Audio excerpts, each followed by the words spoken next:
இந்தியாவின் நைட்டிங்கேல் என இசை ரசிகர்களால் அழைக்கப்பட்ட எஸ் ஜானகி தனது 88 வயதில் காலமானார்.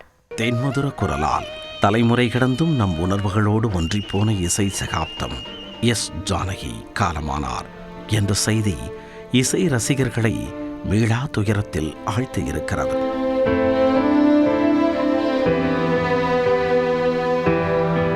ஆயிரத்து 1938 ஆண்டு ஏப்ரல் மாதம் 23ஆம் தேதி ஒருங்கிணைந்த சென்னை மாகாணத்தின், அதாவது தற்போதைய ஆந்திராவின் குண்டூர் மாவட்டத்தில் உள்ள பள்ளப்பட்லா எனும் ஊரில் பிறந்தவர் எஸ் ஜானகி.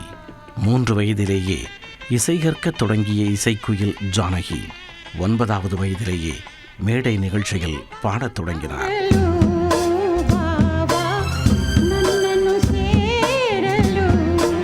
ஜானகியின் முதல் தமிழ் பாடல் மகதள நாட்டு மேரி படத்தில் இடம்பெற்ற கண்ணுக்கு நேரே மின்னிடும் தாரை பாடல். அந்த பாடலுக்கு கிடைத்த வரவேற்பில் அந்த ஆண்டில் 6 மொழிகளில் பாடும் வாய்ப்பு கிடைத்தது.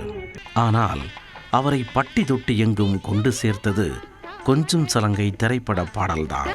20 மொழிகளில் சுமார் 48,000 பாடல்கள் பாடியுள்ள ஒரே பாடகி எஸ் ஜானகிதான். 4 முறை தேசிய விருதும் 30க்கும் மேற்பட்ட மாநில விருதுகளையும் வென்றுள்ளார். தமிழில் 16 வயது நிலை படத்தின் செந்தூர பூவே பாடலுக்காகவும், தேவர் மகன் படத்தில் இடம்பெற்ற இஞ்சி இடுப்பழகி பாடலுக்காகவும் தேசிய விருதுகளை பெற்றார்.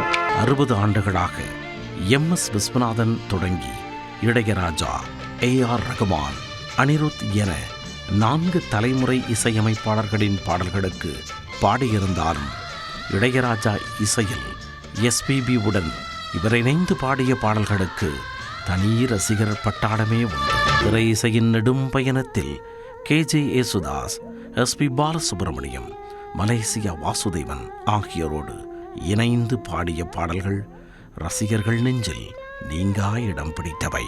இளையராஜாவின் முதல் படமான அன்னக்கிளி திரைப்படத்தின் அடையாளமான மச்சான பாத்தீங்களா பாடலின் தொடக்கத்தில் வரும் ஆலாபனையே படத்தை நோக்கி ரசிகர்களை ஈர்த்தது. இளமை பருவத்தின் குறுகுறுப்பையும் முதுமையின் தளர்வையும் நடிப்பிற்கேற்ப தன் குரலில் பொதிந்து பாடிய எஸ் ஜானகி அனிருத் இசையில் பாடிய அம்மா அம்மா பாடல் தாயின் தழுவலை அனைவருக்கும் கொடுத்தது.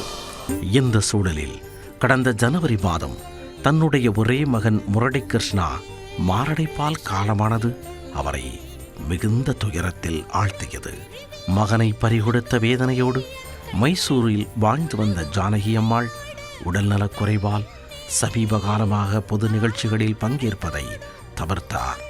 இந்நிலையில் திடீரென ஏற்பட்ட மாரடைப்பு காரணமாக எஸ் ஜானகி காலமானதாக